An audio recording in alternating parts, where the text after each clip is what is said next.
Hello, my friends. Welcome back to Storyline English. I hope you are having a wonderful day. Today, we will talk about a man who lived more than 500 years ago. But this man was different. Very different. He painted one of the most famous paintings in the world. He studied birds because he wanted to fly like them. He drew machines that did not exist in his time. His name was Leonardo da Vinci. Did you know that Leonardo never finished school? Did you know that many people thought his ideas were crazy? But today, the whole world knows his name. If you enjoy learning English through stories like this, please subscribe to the channel. It really helps. Now, let me tell you Leonardo's story. It was April 15th, 1452, in a small village called Vinci in Italy. A baby boy was born. His name was Leonardo. His father was a rich man, a notary. His mother was a simple woman from the village. Leonardo did not grow up with his mother. He lived with his father and his father's family. But Leonardo was not like other children. When Leonardo was a boy, he did not go to a normal school. In those days, schools taught Latin, mathematics, and religion. But Leonardo did not learn these things. Why? Because he was born outside of marriage. This means his parents were not married. In that time, this was a problem. So Leonardo could not go to the best schools. But Leonardo did not stop learning. He learned by watching. He watched everything. He watched the trees move in the wind. He watched birds fly in the sky. He watched water move in the river. He asked many questions. Why do birds fly? How do rivers move? Why does the sun make shadows? His family did not always understand him, but Leonardo kept asking. He kept watching. Leonardo loved to draw. He drew animals, he drew plants, he drew people. His father saw his drawings. His father thought, "My son has a gift." So his father made a decision. He took Leonardo to the city of Florence. Florence was a beautiful city, full of artists, builders, and thinkers. Leonardo was about 14 years old. His life was about to change. It was 1466 in the busy city of Florence, Italy.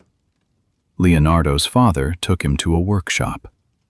The workshop belonged to a man named Andrea del Verrocchio. Verrocchio was a famous artist. He made paintings. He made statues.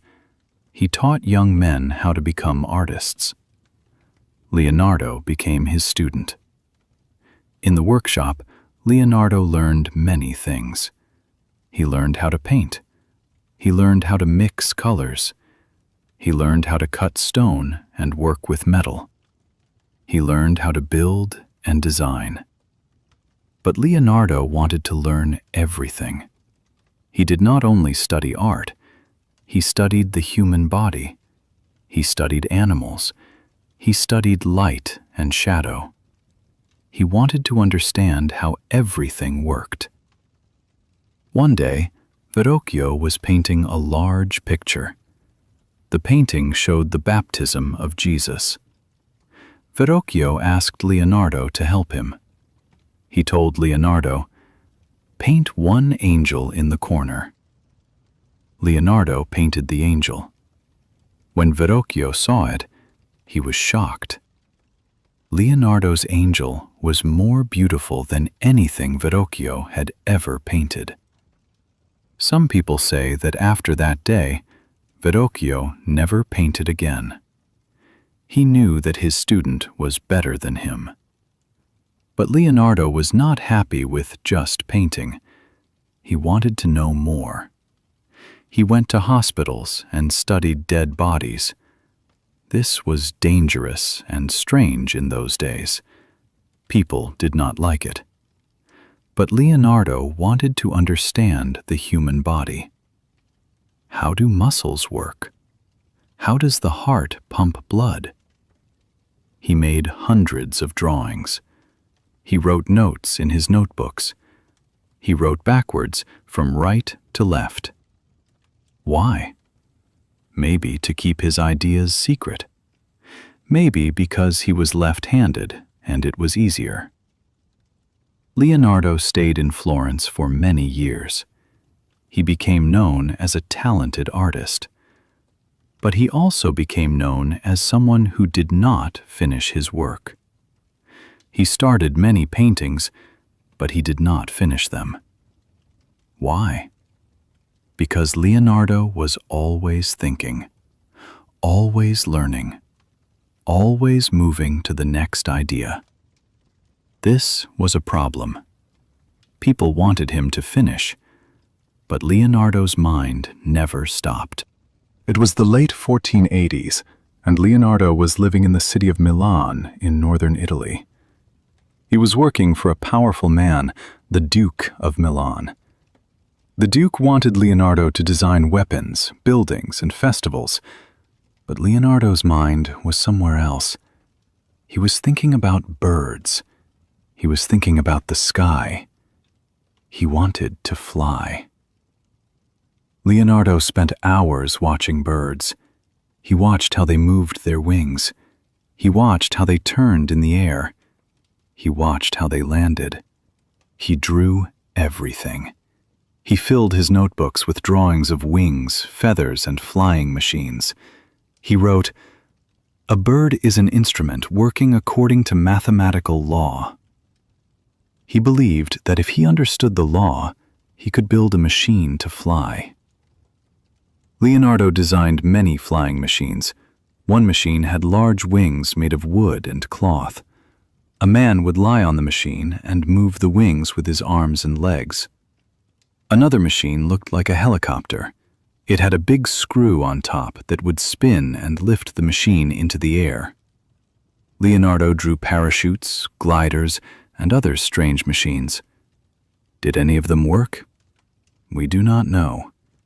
There is no proof that Leonardo ever built or tested these machines.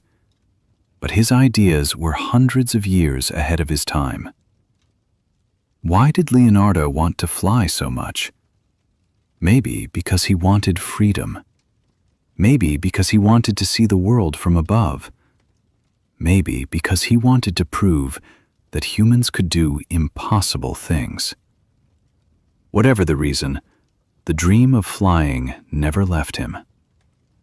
But Leonardo was not only dreaming, he was also painting. In Milan, he started working on a very important painting. It was called The Last Supper.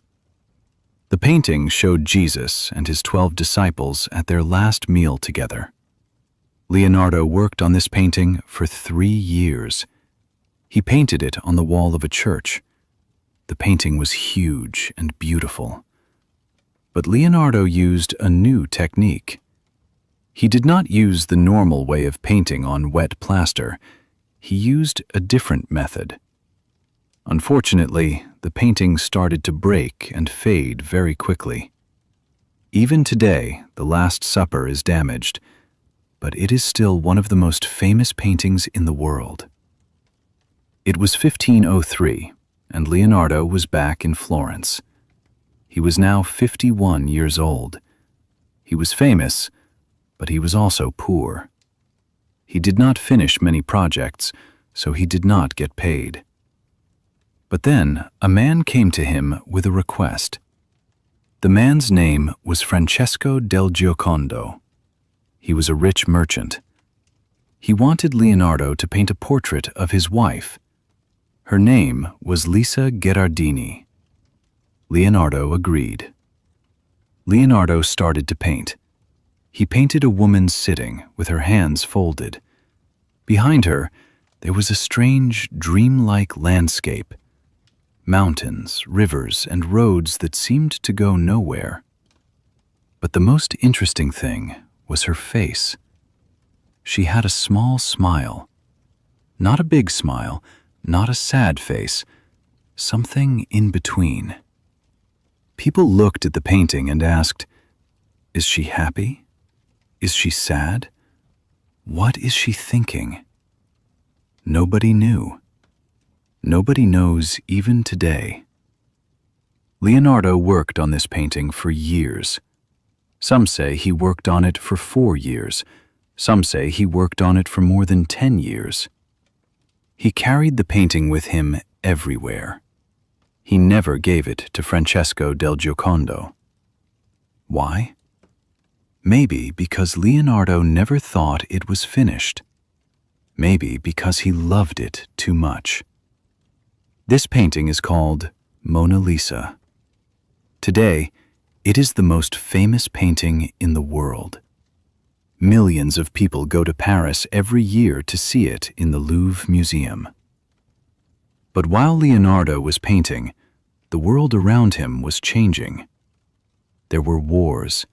Cities fought against each other. Powerful families fought for control. Leonardo moved from city to city.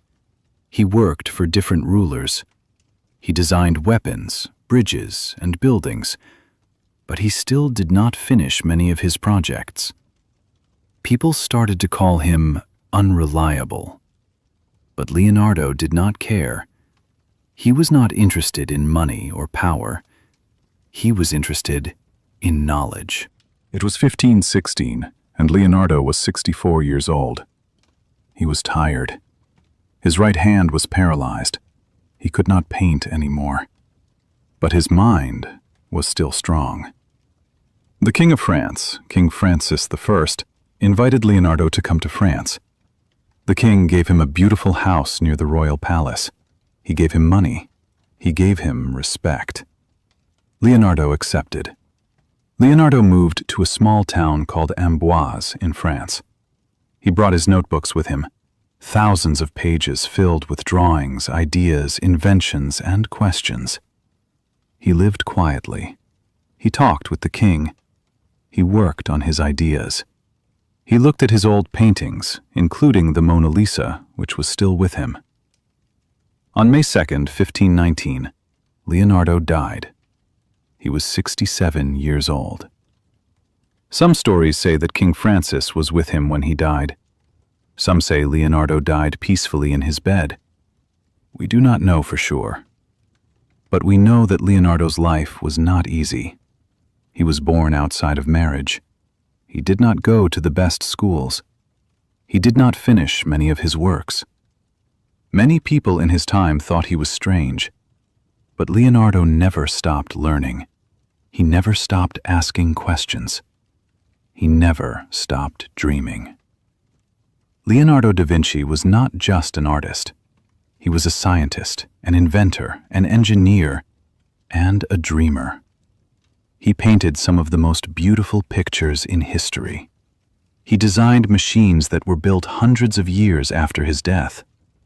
He studied the world with curiosity and love. Today, we remember him not because he was perfect, but because he never stopped trying. He never stopped wondering. I hope you enjoyed this story, my friends. If you did, please give this video a like and subscribe to the channel so you can hear more stories in simple English. And tell me in the comments, where are you watching from? Which historical story do you want to hear next? Thank you so much for listening. See you in the next story. Goodbye.